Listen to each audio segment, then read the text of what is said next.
बिस्मिल्लाहिर्रहमानिर्रहीम। Dear students, x 28 तक के क्वेश्चन हमने पहले किए। अभी ये 29, 30, 31, 32 इसमें फंडामेंटल थ्योरम ऑफ अर्थमेटिक्स का यूज़ करना है, जिसके मुताबिक देखें अगर y इक्वल हो इस तरह से a to x f of t dt, तो देन अगर आप इसका डेरिवेटिव लेंगे तो वो इसके इक्वल आएगा f ऑफ x। ठीक है, ये मतलब लेमा है जिसको अभी हम इम्प्लीमेंट करने लगे हैं। ये आपके सामने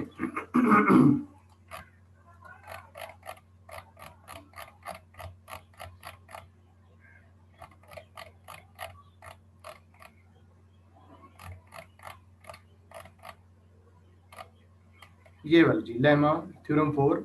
if f is continuous on closed interval a and b, then f of x, यानी कि ये जो इंटीग्रल है a to x f of t d t, this is actually function of x. इसको आप ऐसे जैसे वाई लेट करते थे ना, y is a function of x, उस तरह से आप लेट करेंगे।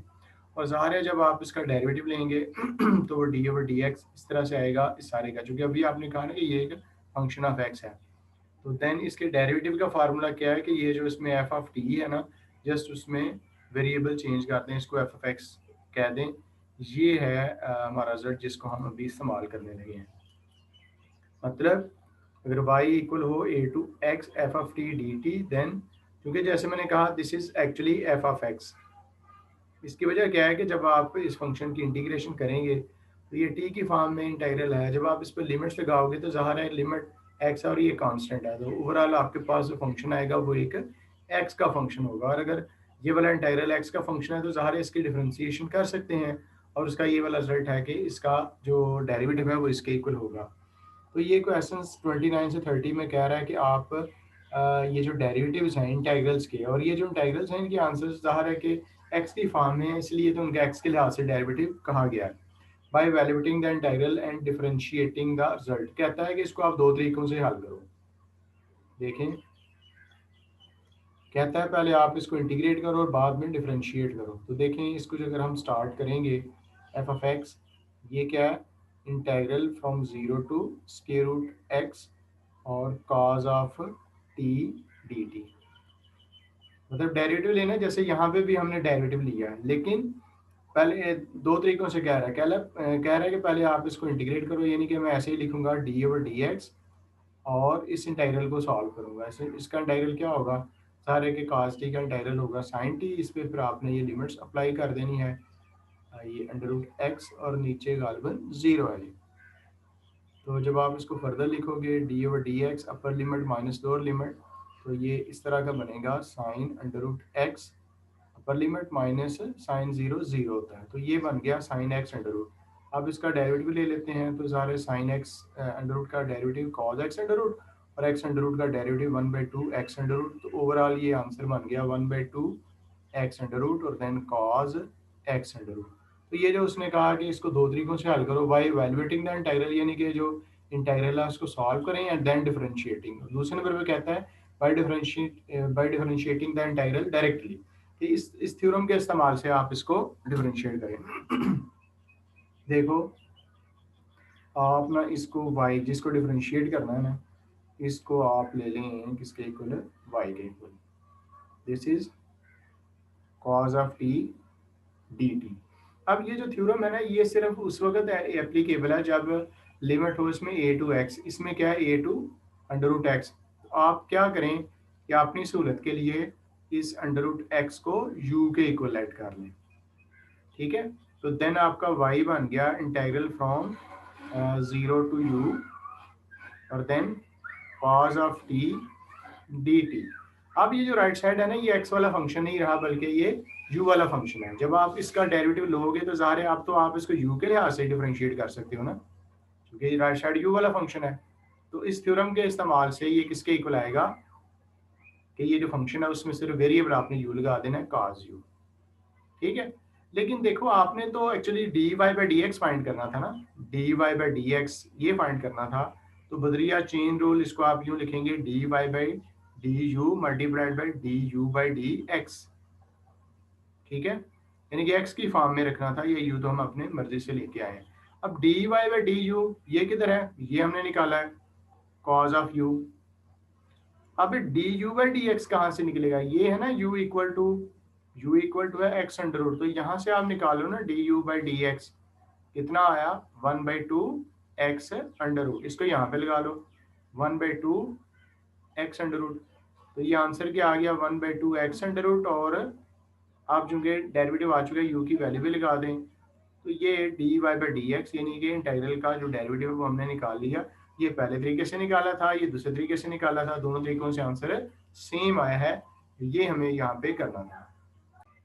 राइट, अभी हम ये क्वेश्चन 32 कर लेते हैं कि पहले इसको इंटीग्रेट करके, ये जो क्वेश्चन 32 है डी ओवर डी थीटा, तो आइए हम जरा सीकेंट स्क्वायर वाई का इंटीग्रल क्या होता है जी, ये सारे जानते हैं कि टेन वाई होता है, और इस पर लिमिट्स लगाएं, ये है जी टेन थीटा और नीचे वाली है जीरो, तो ये बन गया d over d theta.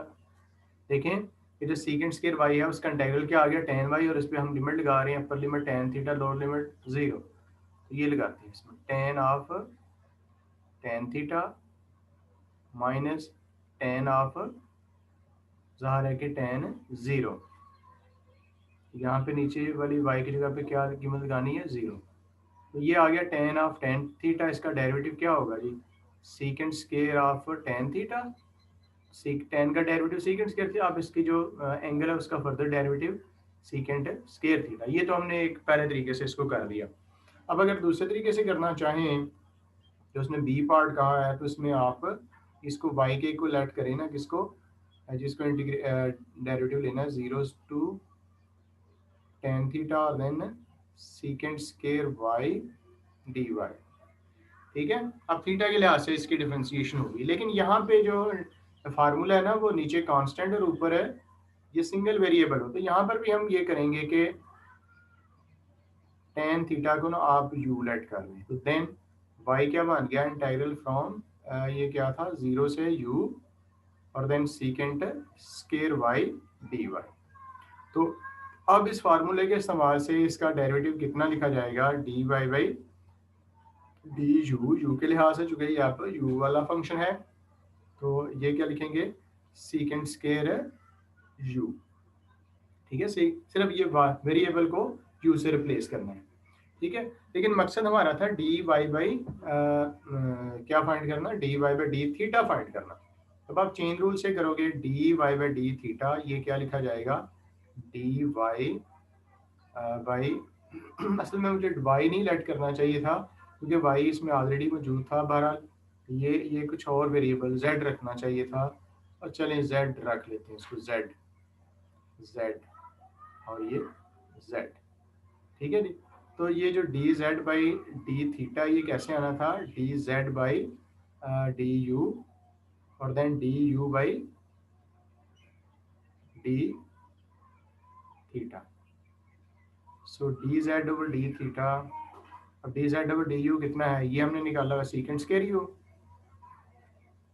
Right. अब d u by d theta कितना आएगा, ये यू है ना, ये यू का डेरिवेटिव लो d u by d theta कितना आएगा सीकेंट स्क्वायर थीटा, ये इधर लगाओ सीकेंट स्क्वायर थीटा, अब आपको यू की वैल्यू लिख देनी चाहिए, सीकेंट स्क्वायर और यू कितना रखा था, ये यू को टेन थीटा इक्वल लेट किया होता इनटू सीकेंट स्क्वायर थीटा, तो ये इस फंडामेंटल थ्योरम का यूज है जो हम आज के इस लेक्चर में सीखना चाहते हैं।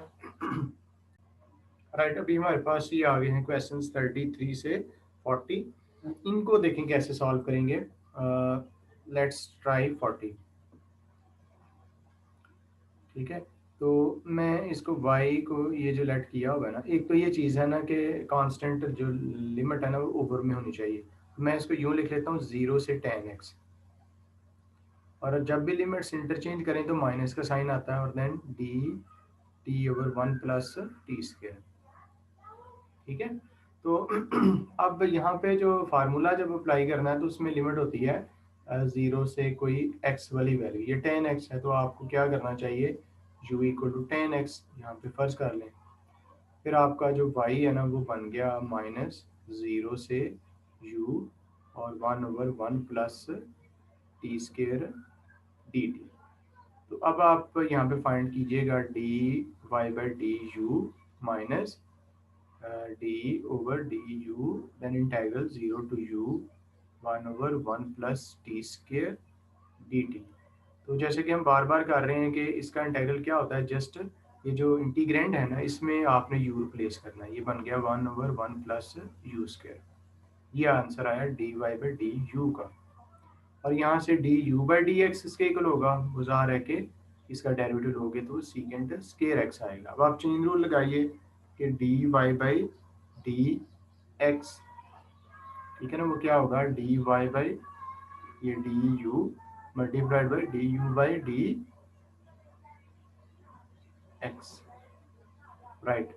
सो d y by d x सबसे पहले हम लिखेंगे d y by d u, वो ये है -1/1 plus u square multiplied by d u by d x, वो हमने लिखा secant square x.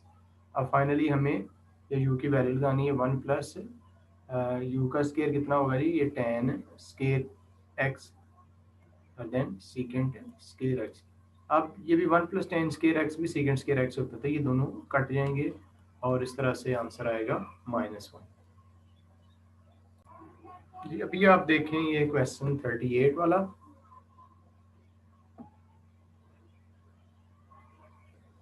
y equal to this integral from 0 to x, then t cube plus 1 इसकी पावर 10 देन dt और then इस सारे का है क्यूब।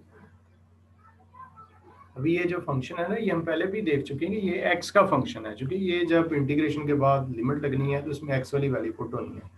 तो हम d y by d x जब फाइंड करेंगे तो पावर रूल लगाएंगे, यानी कि ये जो पावर है ये सबसे पहले आ जाएगी, देन ये सारी जो बेस है इसकी यानी कि टी क्यूब प्लस 1 की पावर 10 डी टी, और अब पावर कम हो गई, अब डी ओवर डी एक्स डाल के जो इसकी बेस है यानी कि 0 से x और देन टी क्यूब प्लस 1 की पावर 10 और देन डी एक्स ये डी टी, ठीक है, ये हिस्सा ऐसा ही आएगा 3 और then integral from 0 to x, then है जी ये टी क्यूब प्लस 1 की पावर 10 डी टी और इसका स्केयर।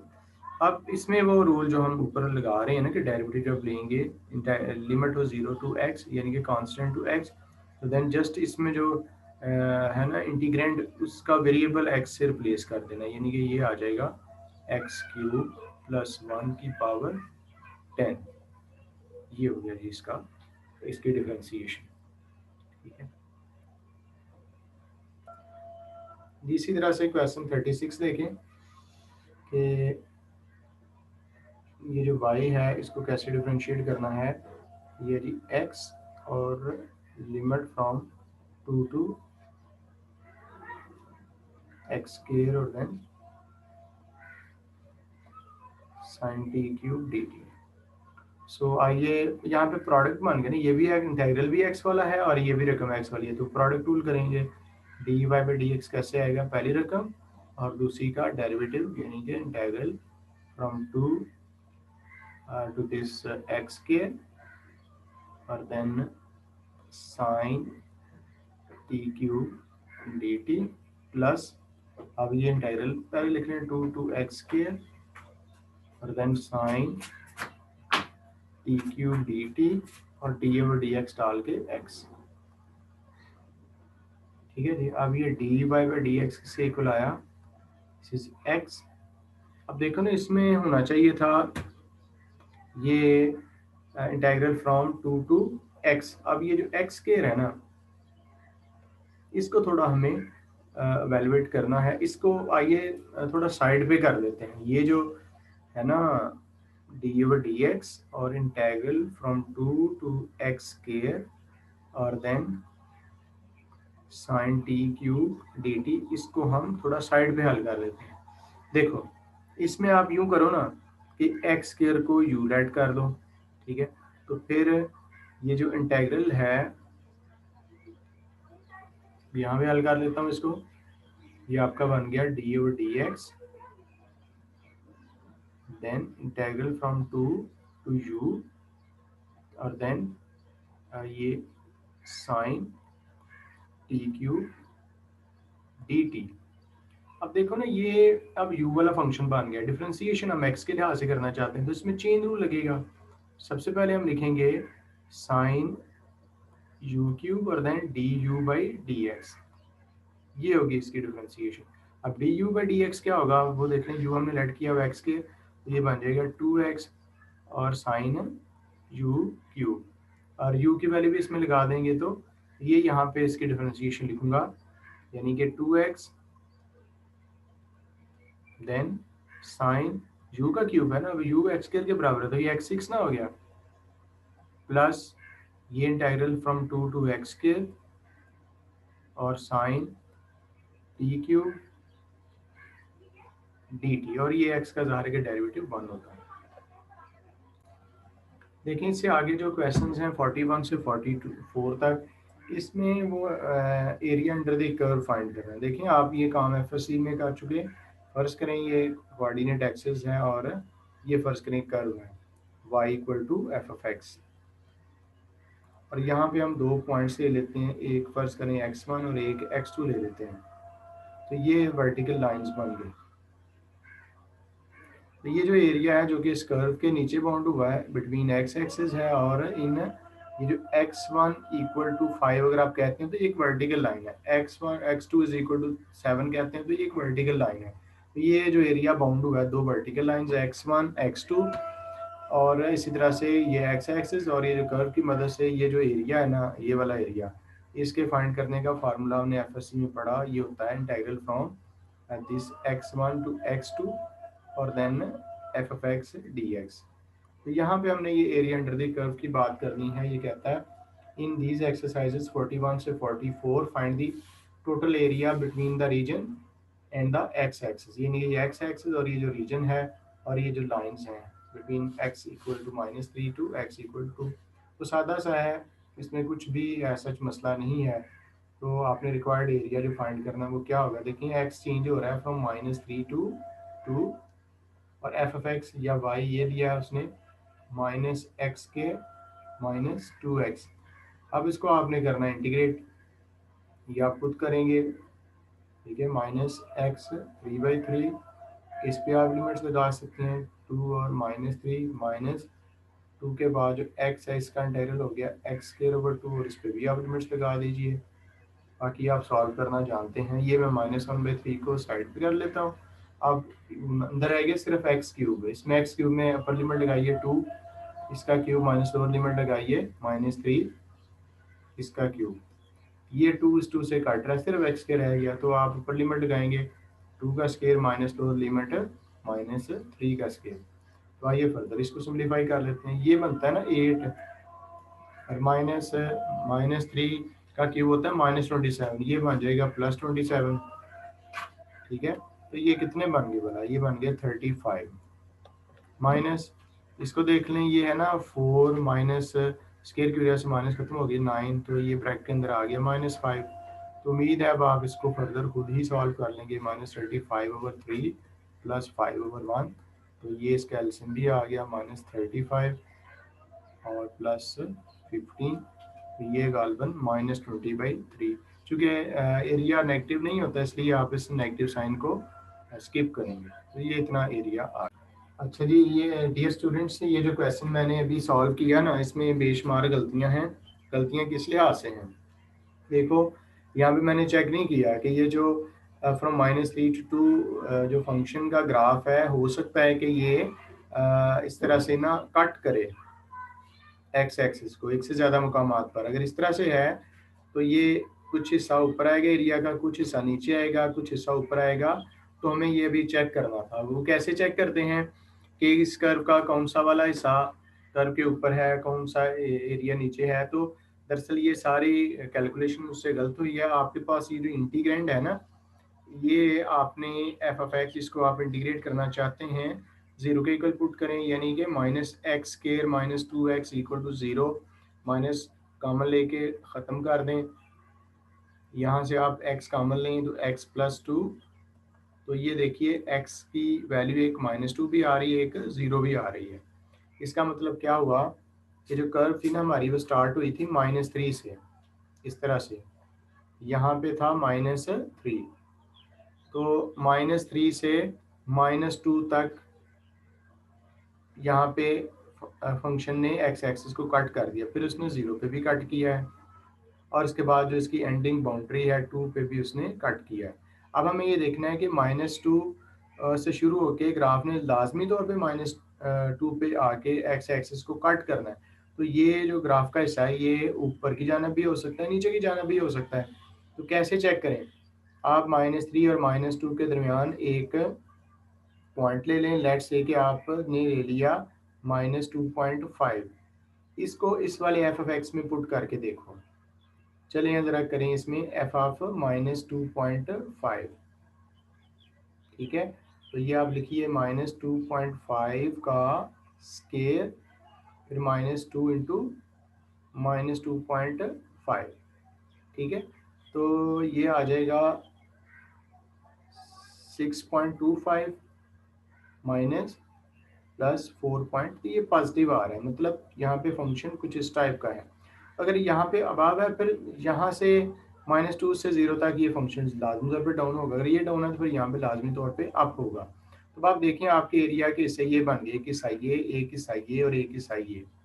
तो आपका जो एरिया आना था ना, वो आना था -3 से -2 तक, ठीक है। और ये देखें यहाँ पे चूंकि फंक्शन पॉजिटिव है ना, इसलिए एफ एक्स ने पॉजिटिव रहना था, -x² -2x dx प्लस।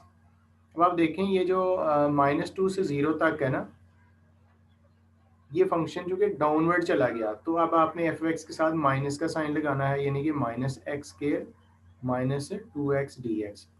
इसके बाद आप चले गए 0 से 2 तक, ये आ गया 0 से 2, और देन इसमें देखें फंक्शन ऊपर की जानब है, एफ एक्स पॉजिटिव है, तो जो भी एफ एक्स है सेम ऐसे ही आपने लिख देना है।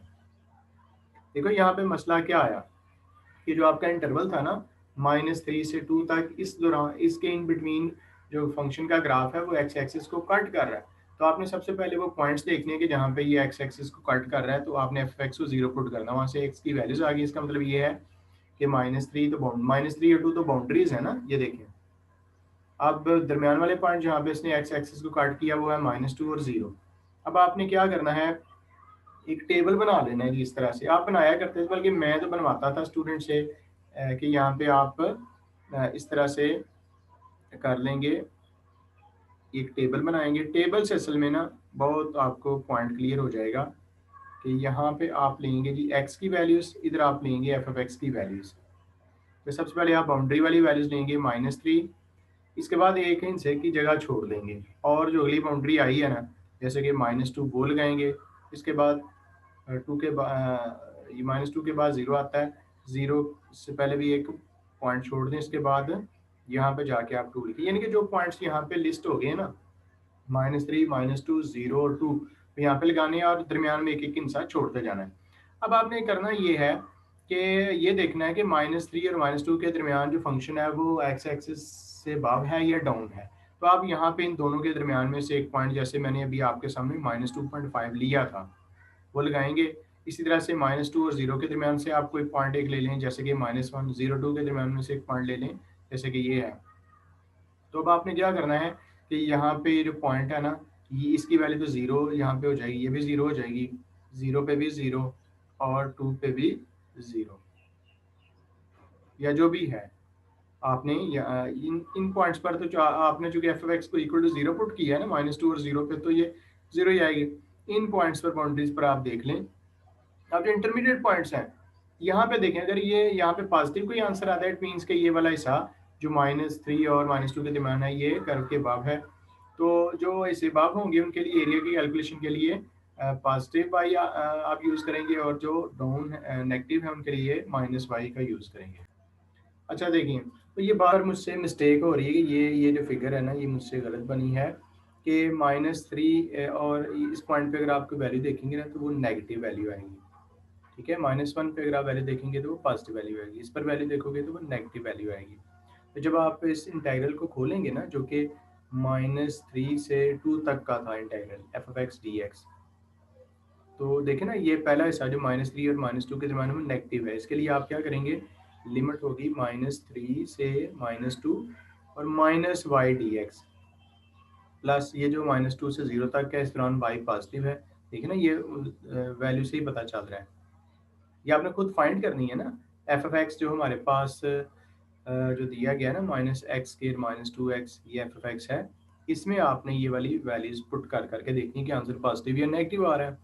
तो चूंकि ये देखें -2 से 0 के दरमियान पॉजिटिव है, तो यहाँ पे y आ जाएगा -2 से 0 पॉजिटिव, और 0 से 2 तक y जो है ना वो नेगेटिव है, तो वो -y dx आएगा। अब आपके पास y की जो वैल्यू है वो इसमें लगानी है और इसको इंटीग्रेट करना है, तो ये एरिया अंडर द कर्व आएगा। ये थोड़ा सा इस पर हमें ज़्यादा टाइम लग गया है, लेकिन इसकी जो ट्रू सेंस है ना वो मैंने आपको बता दी कि जब आपने ये area under the curve find करना है, तो कर्व का बिहेवियर पहले देखना है कि -3 और 2 के दरमियान क्या है। बाज़ कर्व्स ऐसी होंगी जो कि कट करेंगे ही नहीं, बाज़ जैसे इसने किया है तो 2 पॉइंट्स पे कट कर दिया आपने, वो एफ एफ एक्स को इक्वल टू 0 पुट करके वो पॉइंट्स निकाल लिए। अब आपने ये लाइन लगानी है ऐसे, ये लाइन लगा ली इसमें, जहाँ पे स्टार्ट हो रहा है -3 और ये एंड हो रहा था 2, इसके दरमियान जो बाउंड्रीज जहाँ पे एफ एफ एक्स 0 है वो मेंशन कर ले, -2 और 0। अब आपने देखना है कि इनके इन बिटवीन से एक पॉइंट लेना है। जैसे देखें ना, मैंने एक्स की वैल्यूज लिखी है -3, -2, 0 और 2। दरमियान हर दो जो पॉइंट्स यहाँ पे हैं ना, उनके दरमियान में से कम एक वैल्यू आपने जरूर लेनी है। -2 0 के दरमियान में से भी कोई एक वैल्यू, अब इन सारी वैल्यूज पर फंक्शन की वैल्यूज देखनी है एफ एफ एक्स की। तो सिर्फ आपने पॉजिटिव या नेगेटिव देखना है, क्योंकि जब ये नेगेटिव है इट मीन्स के -3 और -2 के दरमियान function below the x x है, यानी कि नीचे की तरफ। ये मुझसे गलत बना, तो अगर y जो कर्व है वो एक्स एक्सिस के डाउन हो, तो फिर फार्मूले में क्या लगाना है, -3 से -2 -y dx। अब देखें ना, -3 से -2 तक का जो एरिया होगा वो इसमें आ जाएगा, प्लस क्या आएगा -2 से 0। इस दौरान चूंकि y की जो वैल्यू है वो पॉजिटिव आई है, लिहाजा ये y पॉजिटिव होगा, और इस तरह 0 टू जो है वो y की वैल्यू नेगेटिव, यानी कि एक्स एक्सिस के बिलो है। तो अब आपने ये वाले क्वेश्चंस कर देने हैं, ये क्वेश्चंस 41 से लेकर 44 तक। जी, अभी इन क्वेश्चंस में ये कहा जा रहा है each of the following functions, ये कुछ फंक्शंस हैं y solves one of the initial value problems. नीचे ये इनिशियल वैल्यू प्रॉब्लम्स लिखी हुई हैं, dy/dx is equal to 1/x, और ये सारे क्या आपने ये देखना है कि इनमें से ये जो y है वो किस वाली इनिशियल वैल्यू का सॉल्यूशन है। ठीक है, which function solves which problem, give brief reasons for your answers। तो ये इतना ज़्यादा कोई मुश्किल नहीं है। आप फर्ज करें पहला ए पार्ट ले लेते हैं। ठीक है, यहाँ पे y है और इनिशियल वैल्यूज में क्या है, y के हैं डेरिवेटिव्स। तो हमें इन y के डेरिवेटिव्स को कैलकुलेट करके देखना चाहिए। 1 to x और 1/t और dt -3। तो हमें ना इसका लेना है डेरिवेटिव, क्योंकि इनिशियल वैल्यूज में सबके डेरिवेटिव्स हैं।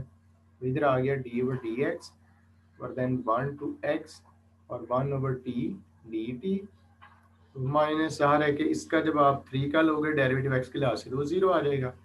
अब ये जो पिछला रूल हमने बार बार पढ़ा कि डेरिवेटिव जब आप लेते हैं, यहाँ पे नीचे कोई कांस्टेंट हो, ऊपर x हो, और जो भी फंक्शन है सिर्फ उस फंक्शन में ही आपने वेरिएबल x इससे रिप्लेस कर देना, यही इसका डेरिवेटिव है। ठीक है, अब dy/dx, अब देखो dy/dx 1/x के इक्वल है, तो इसका मतलब ये हुआ कि ये जो y है वो इस वाली इनिशियल वैल्यू प्रॉब्लम का सलूशन है। तो ये dy/dx किसी और के भी इक्वल हो सकता है, जैसे कि ये 50 सेकंड वाला भी है। तो ये जो साथ में इनिशियल वैल्यूज लिखी हुई हैं, इनको भी हमें देखना है कि ये किसको इसको सेटिस्फाई करती है या नहीं करती। तो अभी ऐसा करते हैं कि ये y ऑफ पाई है ना, तो आपके पास जो y है इसको लिखो ना y ऑफ पाई, यानी कि x की जगह पे पाई रिप्लेस करो, 1 to pi then 1/t dt -3। अब आप देखें इसका आंसर अगर तो आ गया ना -3, तो फिर तो ठीक है, लेकिन ये इस वाले का आंसर कुछ इस तरह का बनता नहीं है। इट मीन्स के ये जो y है ये पहली वाली इनिशियल वाली प्रॉब्लम का सलूशन नहीं है। तो ये 52nd वाले को देखते हैं। इसमें क्या हमें देखना y(1), y(1) मतलब x की जगह पे 1 लगाएं। तो इधर लगाएं ना 1 to 1 और 1/t dt -3। आप जानते हैं जब लोअर लिमिट और अपर लिमिट सेम हो तो उसकी वैल्यू 0 होती है, -3। तो ये क्या आ गया -3। मतलब ये हुआ इस y ने इसको सेटिस्फाई किया है 52 को। इसका मतलब ये हुआ कि A is solution of initial value problem 52। ये 52 वाले का सोल्यूशन है, इस वाले का नहीं है। इसी तरह से अगर हम बी वाले को चेक करें, ये है ना y equal to this integral from 0 to x, और इसके बाद आता है secant secant t d t plus 4। तो जब आप इसका ज़रा डेरिवेटिव लें ना, तो एज पर रूल ये किसके इक्वल होगा, ये है ना 0 से x, और ये बन जाएगा सीकेंट x।